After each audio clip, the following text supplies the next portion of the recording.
Welcome to the Pancaked podcast. It's your boy Jason, and we are back, ladies and gentlemen. We took a week off, handled some life stuff, enjoyed the vibes.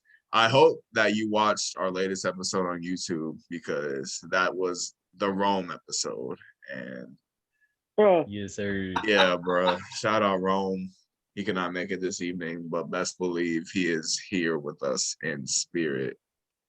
But yeah, man, we're back. We're gonna talk about the teams we drafted from our last pod because listen, I think I have the best team and I think I'm gonna thrash everyone. But that's just my opinion.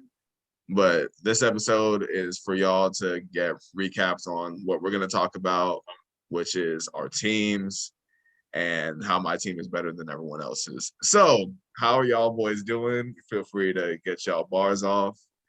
We here, man. Great. I'm doing great. I'm ready to get into this. I think my team is the best because I'm pairing strategy with players, and my strategy is obviously going to win. Okay. I'm just blessed to be here. I'm only here so I don't get fined. All right, Marshawn. One time I wrote that on a test, on a geometry test. I wrote that for like every answer that I didn't know. I got in trouble. They got on your ass.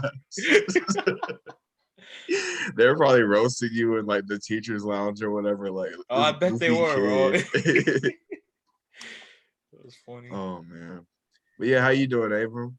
You know, I'm feeling good. Ready to get into this. My team's the best. Let's be real here. I mean, let's cut it. Like, come on. I'm ready to get into it though. Let's cut it. Let's cut it right there. My team's the best. You already know what's going on. Enough said. Let's wrap it up. Wrap it up then. Yawn. All right. Wait, hold on. Let me make sure because we have the rosters here. Let me peep your team.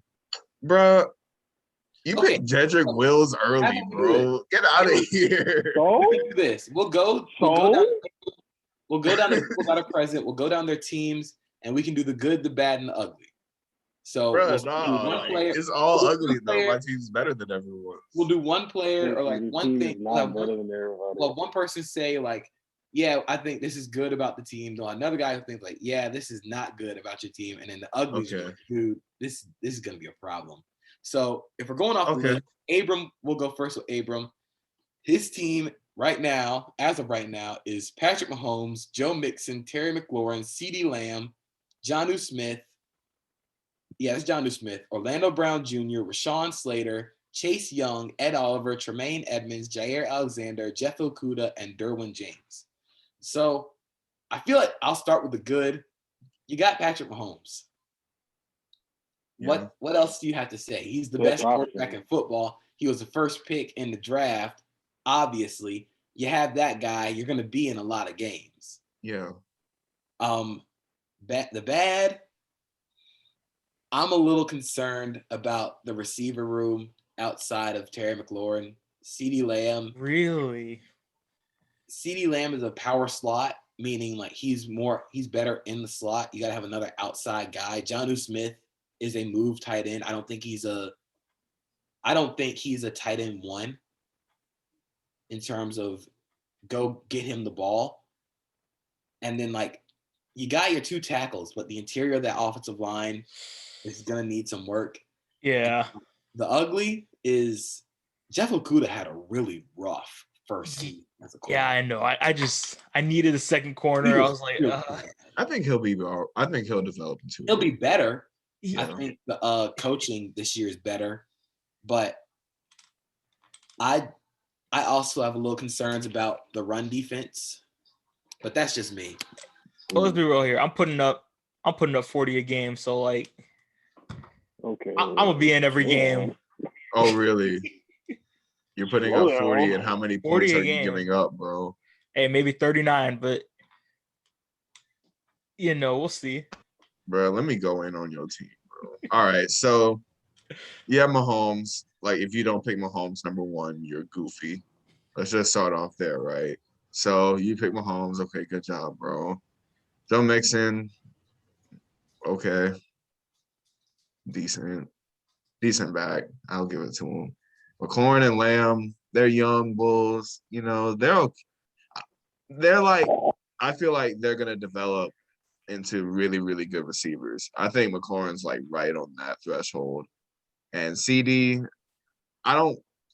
his last season was a little underwhelming, in my opinion, especially bro, y'all were acting like he was Andy Dalton throwing him the ball. Did he even record 1,000 yards receiving, bro?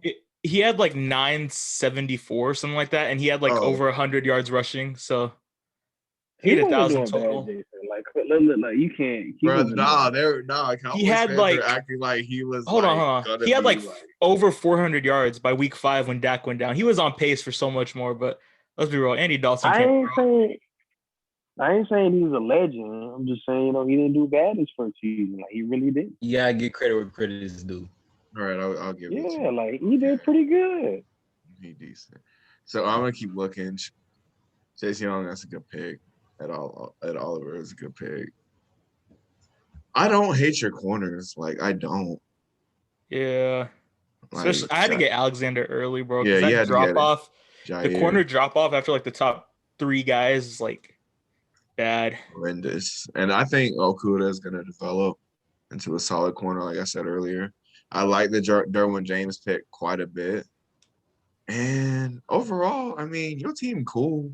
Like, I respect your team, you know what I'm saying? I just think that interior O-line is going to be lacking. It is. The linebackers. If you don't address the interior offensive line, I think you won't be able to run the ball very well. I wasn't planning on it. Stop the run very well. Yeah. Like, honestly, my defense just needs to be average, though, because of the quarterback. But you can also just do what a lot of teams started doing with Jay Alexander and the Packers is in like the regular season, in the playoffs, they just threw at Kevin King. Yeah. What do you think teams are going to do when they see Jair Alexander and Jeff Okudah? They're going to throw at Jeff Okudah. But he's being the number 2 guy here. He wasn't like given like the proper time to develop last season. Bro, he'll be okay, bro. I think he's being hard on the young bull. You'll do like the Dion rule, where you'll put Jair Alexander on the best second receiver and then just bracket the one guy, which I think would be a really good idea. Smart. It'd be smart. But overall, I think it's a solid team. That's a good team, bro. We're averaging 40 points, bro. Like averaging 40 points. 40. Not against my defense, bro. We're literally gonna pop all of your receivers and like I'll give y'all 1,700. But we'll move on to Joppa's. Joppa's team is Lamar Jackson, Alvin Kamara, Chris Godwin, who I'm still shocked is 24.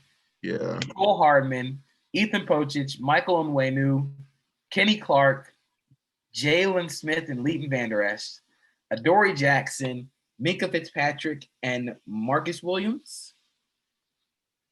I believe it's Marcus Williams.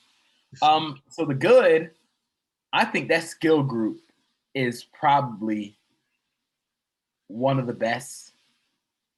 I'm not gonna say like skill group is one of the best, but having Kamara and Godwin as your 2 like solid guys, and then Mecole Hardman can be the speed guy. Yeah, I think that's really good, especially with Lamar and Alvin Kamara running the that option stuff, the RPOs. That'd be killer because Lamar Jackson's such a game breaker. The bad is you got linebackers. You got Jalen Smith. You picked him early too. I think that was one of the more shocking picks that I thought. Like Jalen Smith, I don't think he's spectacular. And Vander Esch has a lot of injury problems. I think the safety group is pretty good. I think Fitzpatrick is going to clean up a lot of mistakes, and Marcus Williams is going to help out as well. But the ugly is see how you're going to get pass rush or stop any pass rush, considering there are no tackles and no edge rushers. Yep. Kenny Clark is fantastic, but and that's why I was so hoping that Jeffrey Simmons was going to be is going to be there, so I could have like that last tackle. But he was taken because like when I was filling out everything and I had like seen the positions, I actually had noticed that I'm like I don't have a tackle, or I'm like maybe I should at least get a tight end or something. But it's just I was really more worried on my defense because of just the strength of Kamara kind of and Chris Godwin. But yeah, like that's something I kind of knew going into. Interesting. Yeah. Your team is very explosive. I will give you that, bro. Like scheming against this team is going to be hell because you have to account for Lamar, Alvin Kamara. Shout out to the North Side, yes sir, and Chris Godwin as well.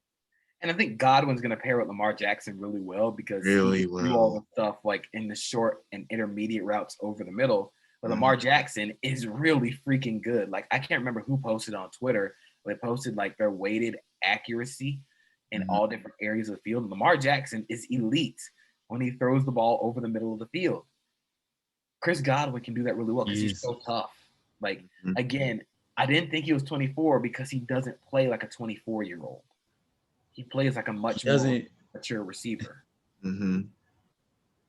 So the melding of Lamar Jackson with Chris Godwin is going to be really interesting. I think that'd be really fun. But yeah, man, the front lines need a little help. And They need more than a little help. Jalen Smith beating Van Der Esch, I mean, you're getting gashed consistently. I'm not gonna lie, Rome's not here, but Deshaun Watson being his first pick. Yeah, bro. Like that was funny. I knew one of you were gonna do it. We knew it was gonna be Rome. You know who was gonna be. You knew it was gonna be him. He said it like multiple times throughout the week leading up. He's like, yeah, he's like, "What, hey, bro? What is somebody? Yeah, bro." I mean, outside of like that, his DB room is really good. Really good, bro. Like Denzel Ward, Pat Surtain, Buda Baker, and John Johnson is a great group of defensive back there. I like the Justin Jefferson and Jalen Waddle because I think they complement each other pretty well. Nick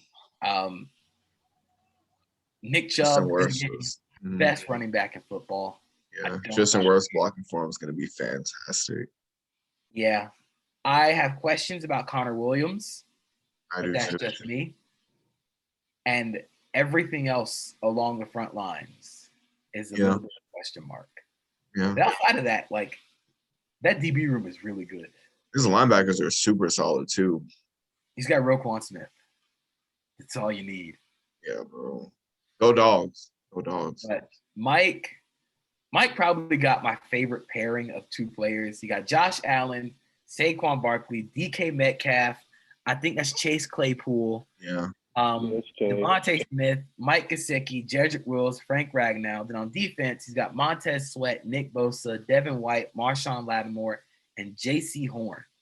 Okay. I'm gonna say that skill group is probably the best in like our group. Yeah, probably. Barkley, DK, that J.C. Horn pick, Claypool, Mike Gesicki, Josh Allen, and DK Metcalf is like a match made in heaven that I never knew I needed until I heard. Yeah. Bombs away. They each other so well. Chase Claypool, also a really good deep threat.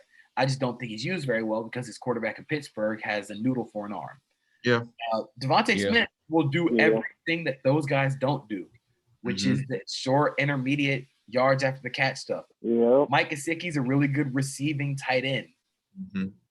Jedrick Wills, really good in his first year as a tackle. Frank Ragnow is a great center. Outside of that, you don't really know yet. You got two good edge guys in Sweat and Bosa.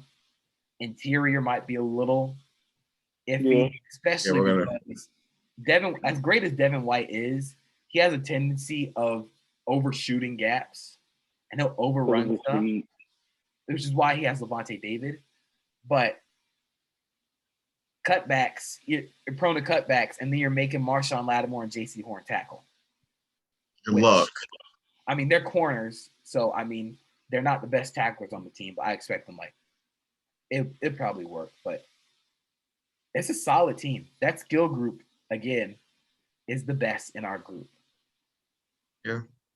We didn't even talk about Saquon. Like, let's not be disrespectful. Saquon is great. I'm curious to see how he's gonna come back this year. I heard reports saying he's not gonna come back and play until like October, which you want Saquon Barkley at 100%, especially in the Giants because he's your best player. You don't want to trot out a 80% Saquon Barkley, especially on a torn ACL, because his game is so explosive. But even though he's got some ox legs, did y'all see that picture of him on Twitter last week? Man is massive. Insanity. But that skill group, again, is really good. Bombs away. We move on to Jason's team. The best team. So he has Justin Herbert. Hold on. No. You didn't give it the proper introduction. You did not give it the proper introduction, fam. You just like, bro, you have to address this team as a goated team, bro. Justin Herbert, Dalvin Cook, DJ Moore, Juju Smith-Schuster, TJ Hawkinson, Quentin Nelson, Penei Sewell. Now defense, Myles Garrett, Derek Brown, Darius Leonard, J.C. Jackson, Jeremy Chin, and Jamal Adams. So the good is I think the DB group can be really fun. Yeah. I think J.C. Jackson is a really good corner. He had the second most interceptions in the league last year, and that's not just because Stephon Gilmore was right next to him. I think he's actually really good. Jamal Adams. Let's talk about Jamal Adams, bro. As much as I make fun of him for being a Sam linebacker, he's good at what he does in covering the hook to curl, lower third. He plays really good in that Seattle-style cover 3. Jeremy Chin, I don't know if he's going to be the deep third, like free safety that people think he is, because he's more in the Jamal Adams. Yeah. Play. So that's really the one place where I'd be worried is if you plan on playing like a Seattle-style cover 3, you're asking Jamal Adams or Jeremy Chin to be the deep guy. I'm asking them to pop every individual within sight because that's why I have them back there. See, this is the thing. We playing all this cute football. Let me tell y'all something, man. We playing all this cute dipping dime football. You need people who hit people hard, bro. We have gone so far from the basics of football, man. You need hard hitters on your team. Hard hitters with high IQ. That's really all I need, bro. Like, yeah, you can throw your cute little post routes down the middle of the field and everything, but guess what? We have one guy on each side of the field to pop shit. So, again, hey, man, if I'm facing this, bro. If I'm facing this team, I'm running every flood, I'm running verticals. I'm making Jamal Adams guard somebody. Okay. Myles Garrett's gonna cook though. So what do you do there? Okay. Well, you know what? Let's get into my team. Yeah, let's go. Let's look. Trevor Lawrence, Jonathan Taylor, Deebo Samuel, Mark Andrews, Kyle Pitts, Isaiah Wynn, Elton Jenkins. On defense, Dexter Lawrence, Joey Bosa, Brian Burns, Miles Jack, Marlon Humphrey, and Antoine Winfield Jr. I'm not going to talk about my team because I think my team is the best. I won't talk about it. Okay, well, let's look. That front seven pretty cold. Let's see. You have Trevor Lawrence, Sunshine. I love Sunshine. I have nothing negative to say about Sunshine. Receiver room, I mean, you do have Deebo Samuel, but I see what you did with the tight end room. I do like that pairing a lot. And you have Isaiah Wynn, go Dogs, but I mean, it's really good. Go Dogs, really but good. I mean, he's really good. He's solid. I'll give him. I'll give it to him. Really good tackle. He holds it down. I'm not gonna sit here and do you dirty. Jenkins is a good pick. It was an underrated pick. I like that pick a lot, actually. You have Lawrence, Bosa, Spider Burns. Shout out Brian Burns, man. I wanted him, but you got him, so I respect it. Marlon Humphrey's really cold. Winfield Jr., I feel like I could expose that a bit, but I see what you're doing with the scheme and everything. So overall, it's a solid team, bro. I'm telling you, man, the scheme that I have planned out is basically I'm going to use Deebo Samuel as my short to intermediate guy. He'll do the same stuff that he does in San Francisco. And then I'll run him on like short to intermediate. Mark Andrews run the intermediate stuff. And then, go ahead and guard Kyle Pitts. I'll line up in 12 personnel, make a linebacker, or Paul Adams guard Kyle Pitts or Mark Andrews. You can go do that. Bro, they're getting popped. What do you mean? We'll see what happens. But yeah, they're gonna get popped and they're gonna drop the football. The one place where I'm kind of worried right now is DBs. I'm probably gonna address that with our next thing that we're gonna do because I can't wait. I can't wait for the next thing we do. We about to space and opportunity. I can get some DBs to fill out that room. I think my mind's actually changed a little bit. I was listening to a podcast with Mina Kimes, who's always awesome, and Chris Vassar, Coach Vass on Twitter. If you don't follow him, you should. He's amazing. They're talking about, PFF also did this thing where they talked about if you should go for pass rush or pass coverage. And one of the whole talking points on Twitter was, can you manufacture pass rush or can you manufacture pass coverage? And what he was talking about is you can always manufacture pass rush. And he used the example of the Patriots and other teams that are successful now with manufacturing pass rush, manufacturing blitzes, but you can't manufacture pass coverage. You can't get funky with pass coverage because at the end of the day, you got to have a guy on a guy. Yep, period. So now that I'm looking at that, I'm like, man, maybe I front-loaded my defense too much. But at the end of the day, I can just be like, you know what? I can just rush 4. And you go try and stop those guys. I mean, I'll have Joey Bosa running on you. And then if he doesn't get to you, Brian Burns will. And then I can incorporate Miles Jack on blitzes. I think Miles Jack is perennially underrated because he plays for the Jaguars, but he's fantastic in coverage. I think he's great against the run. He's only going to get better. And then I can be versatile in the secondary with Marlon Humphrey. If your best receiver wants to go inside and play slot, I can move him there. If he wants to play outside, I can move him there. And he gets turnovers. Antoine Winfield gets turnovers. Basically, the plan is I'm limiting explosives. I'm going to try and limit the big play. If you want to dink and duck for 5 yards, 2 yards, and try and beat my pass rush that way, go ahead. But you're not going to get the big play on us. Smart. It's very smart. I'll talk. We'll get into strategy, but we have to get. All right. You know what? I was going to say, if we're for the scheme one, if we do that, the first coach I'm going for is Kyle Shanahan because I know exactly what I'm going to do. I hope you run the ball. Shoot, with the players I'll get, we can.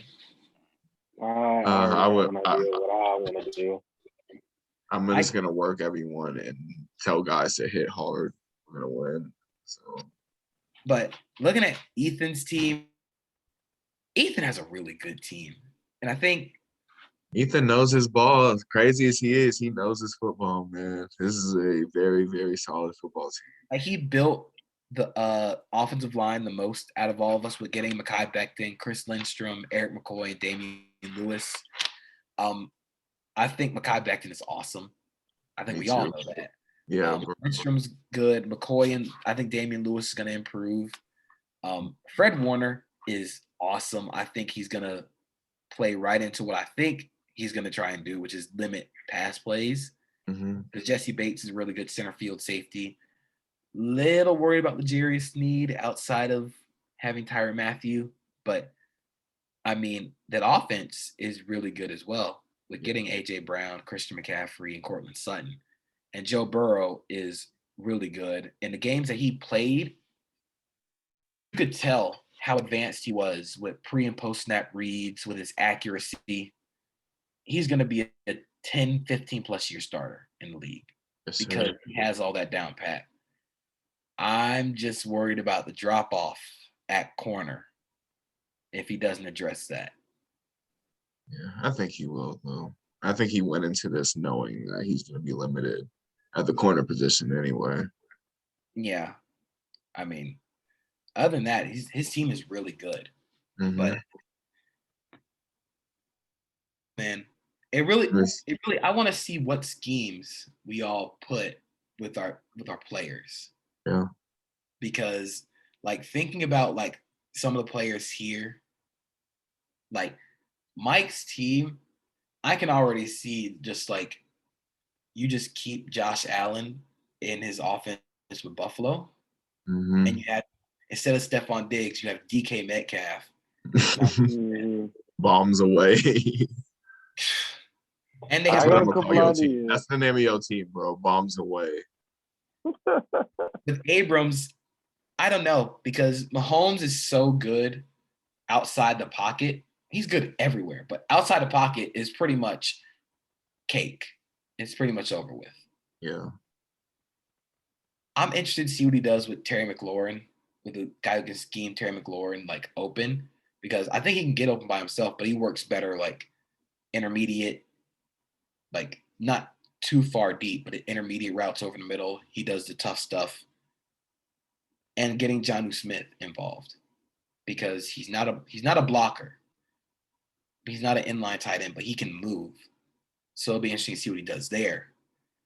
Jampa's is really hard to put together because I think Lamar Jackson has to have the Baltimore offense. But low key, I could see the Kyle Shanahan offense with Lamar Jackson being so deadly. Yeah, because everything's going to be spread out and you can still do his thing. Again, I think what we did a lot with the whole Mac Jones or Trey Lance thing earlier this year is we were like, Kyle Shanahan can win with this type of guy. And it's like, yeah, but does he want to? Exactly. He wants to have fun. He wants to make his job easier. Mm-hmm. Like he wants to make everybody's job easier. What makes your job easier now in the modern NFL is having a guy who can eliminate the mistakes by just taking off and running. Exactly. You don't want to have a guy who's a tree back there, because the amount of pre and post processing that needs to be done is going to be super high, and he can't maximize his throwing window. Like, I guess an example of that would be, sure, Tom Brady. Tom Brady cannot move, but what he does well is in the pre and post net reads, which has come from playing for 20 years. Not every quarterback who's coming into the NFL is going to be able to do that. With Lamar Jackson and Kyle Shanahan, of course, the first thing you think of is RG3 at Washington, because I think Lamar Jackson is a whole lot better than RG3 throwing the ball. Agreed. And he's just as good, if not better, running the ball. He's better at running because he's more agile. He's more agile. I was listening to the podcast, and you guys can agree or disagree, but they said Lamar Jackson was the best college football player of the last decade.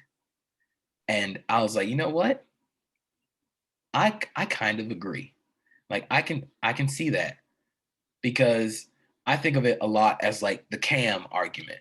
Why I think Cam had the best Heisman season and is one of the best college football players ever, is because look at what he did that with. And NFL players on that offense. It was just Cam and a bunch of dudes. A bunch of guys, current dealership workers and office workers, and shout out to them. They're getting the bag, but like they're not in the league. They're not Cam. Yeah, bro. With Lamar, if you look at that offense and you look at the drop off from Lamar's last year to the year after Lamar, you could tell who was making that offense go. You could tell the reason they were in that Clemson game was because of Lamar Jackson. Yep. So I think it'll be interesting to see how he fits that together. I mean, with Rome, you really can just run any offense you want because you have the quarterback to run any offense. Basically. I don't think I can have like football conversations about Deshaun Watson. I'm sorry.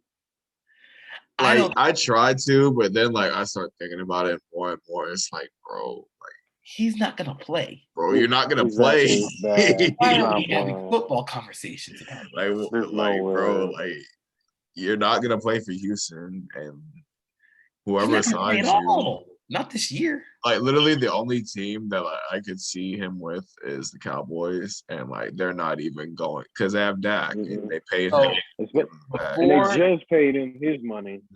Before the allegations came out, I was certain he was going to Miami. Yeah, that would have been perfect. Miami would have been perfect for Deshaun because Miami was a quarterback away. But now with all the allegations coming out, I think even before that, it was either Deshaun or. With the allegations, it made it easier to choose Tua. But I think had the allegations not come out, I think they would go after Deshaun Watson. I think Deshaun Watson would be a Dolphin right now. Oh. I mean, it's just, you can't have football conversations about Deshaun Watson, man. He is very, very, very good at football. Yeah. With Jason's team, it's a little interesting because like I think Dalvin Cook works the best in outside zone schemes where he uses agility and vision. Yeah. But Quentin Nelson is more of a power scheme blocker. Have you seen him run? No, I'm saying I've seen him run, but I think he's at his best in gap power schemes. That's fine. He mauls people. I think Mace is a great blocker. Run blocker regardless. Especially, I mean, the screen game. Yeah, bro. Jason's team with DJ Moore and Penei Sewell running out in front of him like an F-150. Oh, it'd be hilarious. I mean, you can even run the halfback like slip screens. With Quentin Nelson and Penei Sewell out there in front of them like club bouncers. It's really not what you do. But again, I think Juju Smith-Schuster is a reliable 2. I think is a and good that's exactly what I got him for. DJ Moore is the one. I cannot wait to see it. I think he'll be lit, bro. I think he can be. I don't think he will be in that regard, which is interesting because I think he can be again. But it's going to be interesting to see what we do. If we decide to do the 30 and over draft, I wonder if any of us pick quarterback. I wonder if any of us pick quarterback. Because wonder what? If any of us will pick a quarterback, because Aaron Rodgers is over 30. And like, as much as I love Trevor Lawrence, that's Aaron Rodgers. Aaron Rodgers is the MVP. Shoot, there's a couple of quarterbacks that are on my mind right now. Yeah, that are over 30 and will cook everyone. I think I'm keeping my quarterback. Russell Wilson, Tom Brady. I bet you are, bro. I would too. He's gonna go and get Teddy H2O. That bum in Denver. That bum that probably won't start all. Wait, how old is he? Bro, he sucks. I don't care. Let's see. Let's look at because he was drafted in like 2014, right? Like he's getting up there. He's a senior. Yeah, let me see how old that bum is. He's 28. Wow. Really? Wow. That's kind of surprising. Taysom Hill is 30 though. There you go. Taysom Hill. You can go get Taysom Hill. Yeah, that'd be a lot more fun. And at least Taysom Hill will actually like try to win you the game. But I do have a question for you guys. If and when we do this 30 and over draft, who do you think would be the first guy off the board? Oh, I think it honestly depends on who goes first. I don't know. Well, okay. Well, we can scratch Abram off because he's not going to pick up a quarterback. But if somebody else goes, I think somebody's going to pick up Aaron Rodgers. Yeah, it's going to be Aaron Rodgers. It's not going to be Aaron Donald. I was going to say I think it's going to be Aaron Donald or Trent Williams. Ooh. Yeah, I'm good on Trent. Like if I get like one of them, like I'll be happy and we'll keep popping people regardless. But I made sure that like most of the major positions were filled, you know. Should we do another random draft order? Like just randomize it again? Now. Okay, I'm about to do that. I was just thinking like that would be let's go. Instead of just flipping it over again. We're gonna do it live. All right. So cool. So for our listeners, we are going to have a 30 and over draft coming. This is the draft lottery right here. Real soon. And my team's still gonna win because my team is better than everyone else's. So I'm so nervous with how JP's doing this. So it's just a random. Bro, it's random, bro. I know it's random, but I don't want to be last. So what I want to make sure is okay. So I got me, Jason, Rome, Ethan, Abram, Joppa. That's 7. That's all of us. All right. The lottery has commenced. And now we wait to see who will get the first pick in our 30 and over draft. Suspense is killing me. I know. Dude. It's coming to a stop. Oh, this is unfair. Abram got the first pick. Let's go. I told you it was gonna happen again. Bro. All right. Well, quarterbacks were good. So somebody make sure to write down this order with me. I got you, man. You know I got you, man. So 30 and over. So 1 is Abram again. The second pick goes to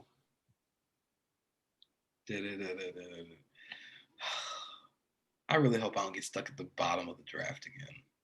What if you are? That would suck. Yeah, that would be trash. Rome has the second pick. Wow. Really? Okay. The man that ain't even here?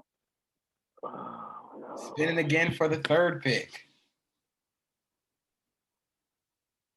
Oh, man. It's going to be me because I'm raw. Yo. The third pick is me. Okay. That's cool. I'll take it. I needed the top pick. That's fine. I feel that. All right. The fourth pick will be going to Ethan. Yeah, I'm over it. And that's tough. Okay. The fifth pick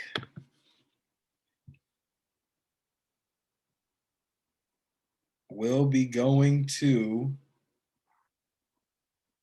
Mike. All right. And okay. that's really tough. I'm not even gonna lie. I just gonna have to speak up something. Jason and Joppa for the 6th pick. Here we go. The wheels generator has begun spinning. It is picking up speed.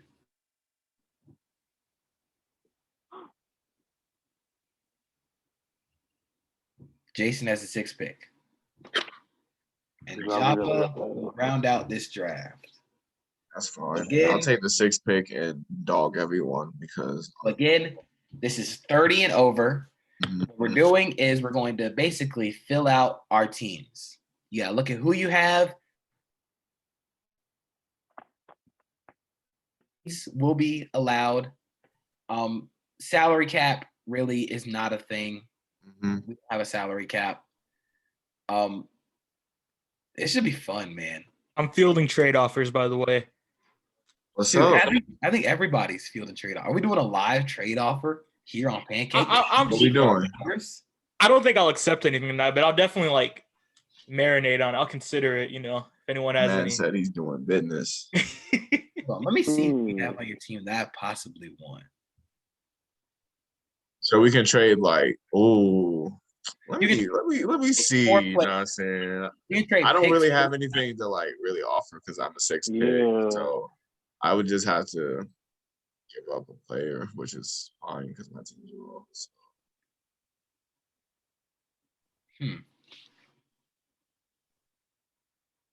Yeah, I don't think anybody actually. Yeah, I don't think I get them. I don't think anybody from Abrams' team really fits what I need right now. Interesting. Outside of like Jair Alexander, but he's not. Yeah, that'd be nice, but you're not letting go of him. I don't think you are. It'll be interesting to see in this 30 and over draft to see where the corners fall and where they go, because Gilmore is the best corner that's 30 and over. Shout out to and after that, why you got that face, Mike? Don't worry about it. My boy thinking. My boy quiet. Something just clicked in my head. I'm thinking. Then after Gilmore, I don't know. We'll have to do our research on that. Cam. I'm just saying. All right, sleep. That's fine. He wants you to sleep on him. We're gonna look really goofy. Everyone's gonna look really goofy when he wins the Super Bowl. That's all I gotta say. Like Cam Newton? Yeah, like Cam Newton, like Cameron Jarrell Newton.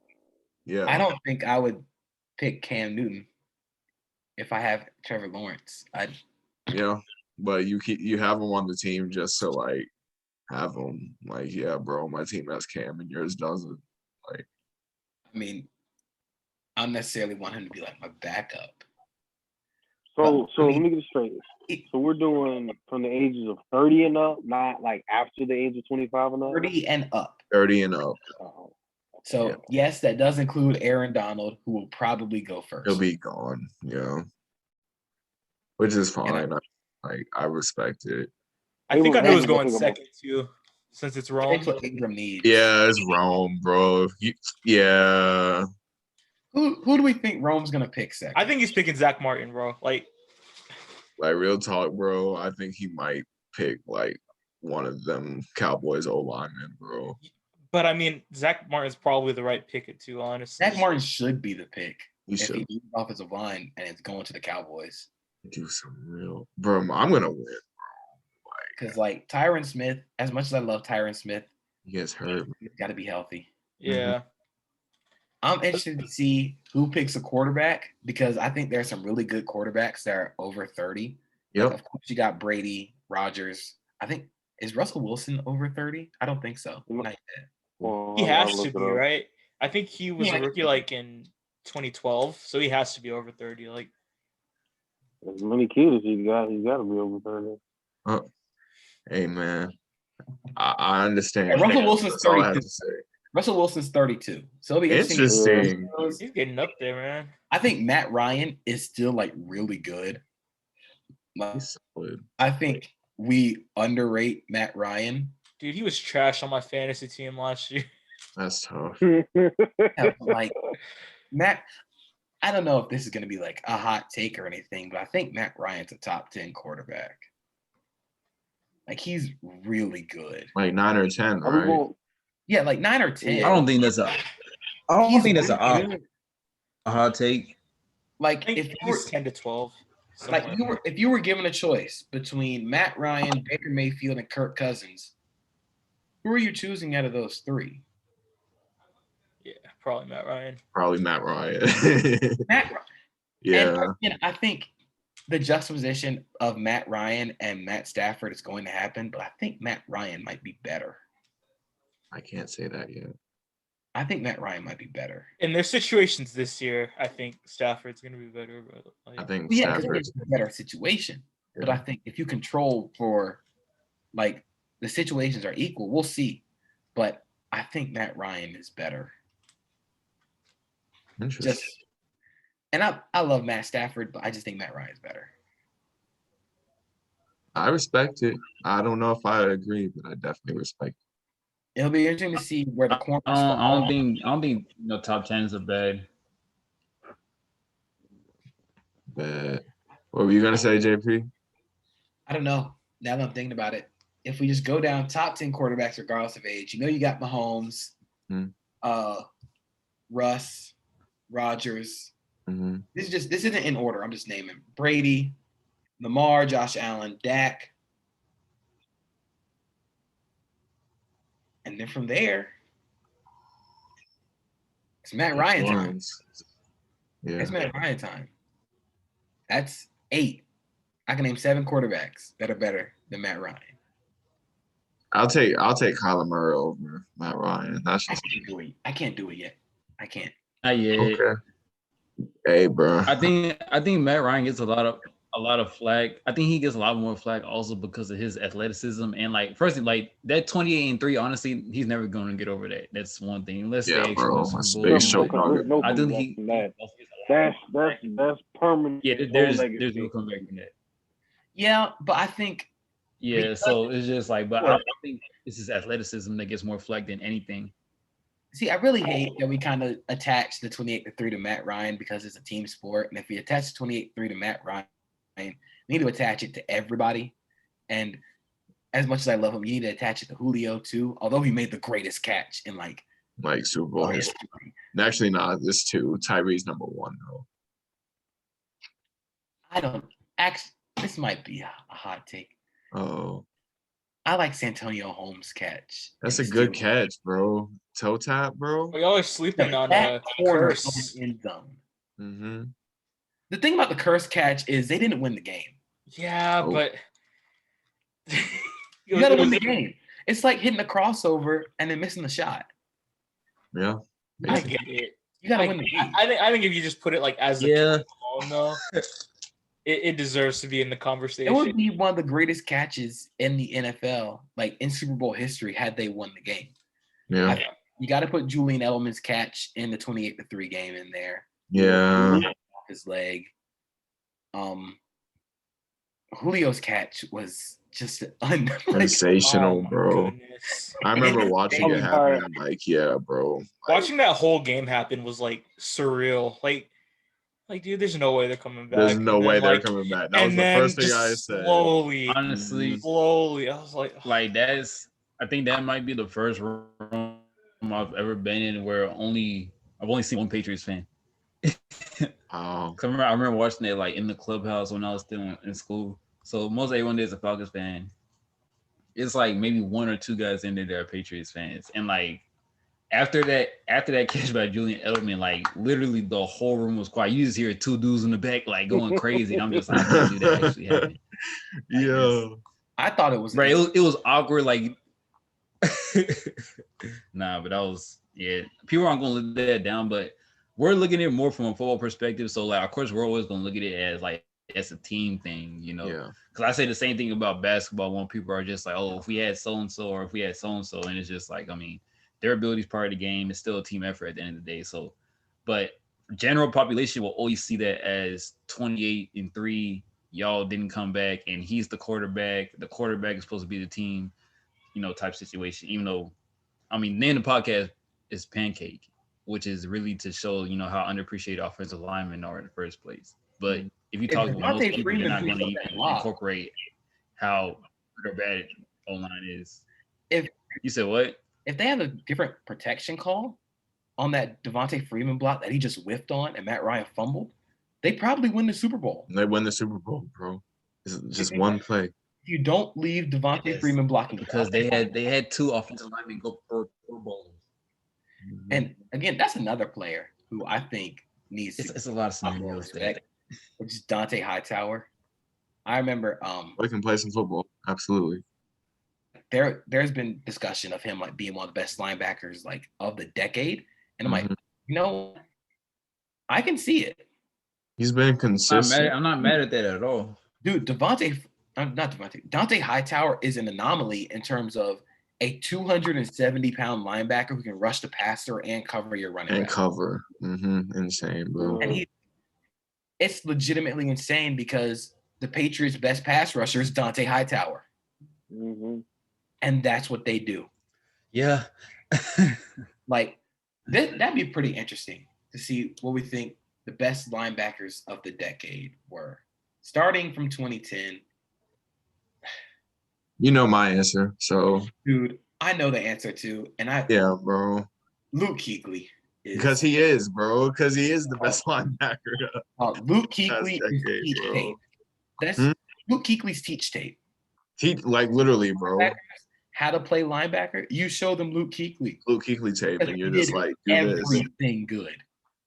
Like everything. He was calling out plays. He was making checks. He could cover. He could run. The dude was an anomaly. Yeah. I mean, I'd also put Patrick Willis in that conversation. Boy, he's a hitter. I remember, I think it was a play in one of the championship games they played in.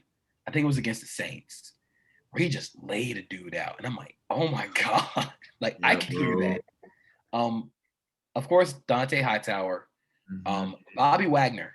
Bobby Wagner's cold. Yeah. One of the best coverage linebackers we've ever seen. Yeah. Because in order for Seattle's Legion of Boom to work, he had to be able to match 3. He had to be able to run with the third guy down the field. So there was a lot of stress on Earl Thomas, who was ranging everywhere and couldn't cover. Your middle linebackers got to be able to cover. That's where a lot of teams. It's a lot of why I hate trying to emulate Seattle's cover 3, because you don't have Richard Sherman, Earl Thomas, Cam Chancellor, Bobby Wagner, KJ Wright, Michael Bennett. You don't have those guys. That's just not going to happen. Man, I can't believe that was actually a team. Dude. Yeah. And they blew it too. Okay. I guess I do blame that on like the entire team. But dude, bro, just hand the ball off, bro. Like, what are we doing, bro? Just hand the ball off. Bro, like, I get that you want to be like a wizard in the red zone, but like, bro, you're on the 1 yard line. And yeah, Marshawn Lynch. It's simple. And your O-line was good that year. Like, bro. That was the last line was good. Which is insane to think about. But like, dude, it's crazy to think about like the Super Bowl champions that we've had these past few years. And like, really the one like super outlier is the Eagles. Yeah. They had that 1 year. Yeah. They had the best O-line in football, and they put together that one run. I still think if Miles Jack wasn't called down, I think the Jaguars win the Super Bowl. Interesting. I think that was the year. They had the best defense in the league. We had them. I'm going to sound so much like a homer. You had them beat. We had them. Yeah, y'all did, bro. The refs screwed us out of it. And then everything went downhill from saying Miles Jack wasn't down. Also, we have Blake Bortles playing quarterback, which really is a testament to saying like I think Blake Bortles playing quarterback. Yeah. It's crazy to see how Seattle, but the Eagles Super Bowl kind of started a whole like domino effect of events. Like if Philly doesn't win the Super Bowl, Nick Foles doesn't get paid. Yep. We don't. And it's weird. Even that's weird because like people say, oh, well, he beat the Patriots. The Patriots had the 28th ranked pass defense. Their defensive coordinator just got fired by the Lions. They weren't that great. But it's just. They never had to be that great. Okay, I'm not going to do that because the Patriots defense has been outstanding for the past 20 years. Yeah. Like Bill got them boys right on beat, bro. Trust me. There's a reason we call Bill Belichick the greatest coach in NFL football history. Because he's also the greatest defensive coordinator in football history. Yeah. Because he takes away what you do well. Like, it's crazy because what they've done recently is they've backloaded their defense. All their best guys, they go and get a bunch of DBs. They go and find J.C. Jackson. They go pay Stephon Gilmore. They go and get Kyle Duggar. And what they do is, all right, we're going to put 6 DBs out on the field. It's going to work because we have Dante Hightower and we have guys who can fit the run as safeties, but you're not going to be able to throw the ball. We're going to play our man cover 1, and you're going to have to beat us. And again, I'll always say Bill Belichick has the formula for beating, not the formula, but he has shown the best way to beat, like schematically, a Kansas City team. Right. Which is basically what I found was interesting that he did wasn't really interesting, just like it makes sense. Put your fastest DB on Tyreek Hill. Doesn't be the best. Put your fastest DB. Mm-hmm. Because what you can do, you have Devin McCourty, you can take everything over top. Mm-hmm. And one of the games, I think it was, we talked about it on a podcast with Stephen Ruiz for the win and Coach Vass. What they would do, because Tyreek Hill always loves running those deep over routes, what they would do in their cover one is they would just pass it off. So, what's his name? He played at Alabama. Cyrus Jones. He would be the guy guarding Tyreek Hill because he was the fastest DB they had. They'd run the deep over. I think it was Jason McCourty would guard Tyreek Hill coming across, and they just pass off the deep route. Art. So you basically take away the deep over. You'll double Travis Kelce. We're not going to let those two guys beat us. You have to throw it to Mecole Hardman and Sammy Watkins. I recommend Coach Vass's podcast and the Make Defense Great Again podcast to everybody. It's awesome. I've learned so much. It's the reason why I'm a football nerd now. And it's awesome the way he breaks it down. He does Bill Belichick, Vic Fangio's defense, and Brandon Staley's defense, which is also like really awesome because, again, it's limiting explosive plays from a light box. So, like, with all the spread offense, the modern RPO stuff, it makes defensive coordinators pull their hair out because you can't commit too many guys in the run game. And the whole of Dodge is stop the run. But now what defensive coordinators are trying to do is stop explosives, stop big plays. If that means we give up a 5-yard on the ground or like a 5-yard slant, so be it. We're not going to let you beat us 20 yards down the field. So basically what they would do is they would I don't think this works with every team, with every player. What the Rams would do is they would rotate the box. And so they'd have a pulling guard take on a safety, which, again, I don't think is the best idea if you don't have the right guys to do it. But if you do have the right guys, then basically you can just play chess. Yeah. So, but if you don't have the guys, then your safety is getting obliterated by a pulling guard. Yeah. But you have to have those guys up front. But what he'd also do is basically, and it's crazy, basically what's happening is the college stuff and the high school stuff we see, it's just transitioning to the NFL. Modern NFL offense is just high school offenses that were running like 2008 and 2010. It's just now getting to the NFL because the NFL is so stuck in its ways.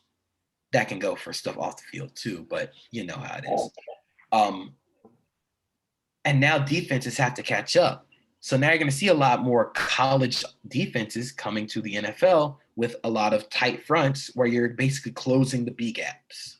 You have a tackle in the B gap, tackle in another B gap. You'll have a 5 technique, and we'll just leave. You'll let the edges. We'll let you have the edges of the defense.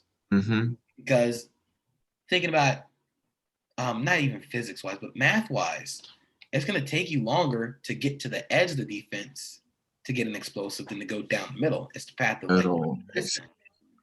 So, yeah, you can run out on the edge. We'll just roll our safety down. We'll roll them right into you.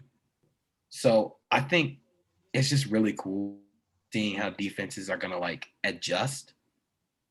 But I also think at the end of the day, like, none of that will really, like, you can have the scheme. My boy froze on us, like froze on. No. He'll be back though. But man, I'm so excited for this draft, bro. Like, I'm looking forward to this. I'm looking forward to this. While y'all was sitting there talking, I was looking up some stuff. I'm like, oh, okay. Boy, doing his research. I'm looking forward to this. Taking notes. How many rounds are we gonna do? Trying to get a head start on it. Let's run. Do we do 8 again? Let's just run 8 again, bro. Because let's see, let's say you do like 11 on the field at once. 8 would get us to like 21 players. And I mean, I guess what do we do with that last slot? We could do that and then like an undrafted free agent.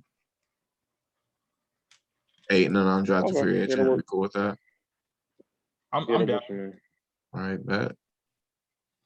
Oh man, I'm gonna cook all of you. You know, you doing all this talking. I'm doing all this talking because this is what's gonna happen, bro. Like I'm letting I'm being a good host, letting the viewers know what is going to happen. Call me Dr. Strange. Everybody, Dr. Strange, bro. Listening and watching right now, mark this day. If Jason does not pull off dubs, we're gonna be on him. Hey, bro, the people are gonna know. The people are gonna see my roster and be like, "Damn, like he's cooking everyone." All right, I'm just saying, you count everybody else's team out. We gonna see what's going to happen. Hey, I respected everyone's teams, bro. I just know what I have, and I value that heavily. It's just I have the best offensive player and the best defensive player, or I'm gonna have the best defensive player. Like, let's be real.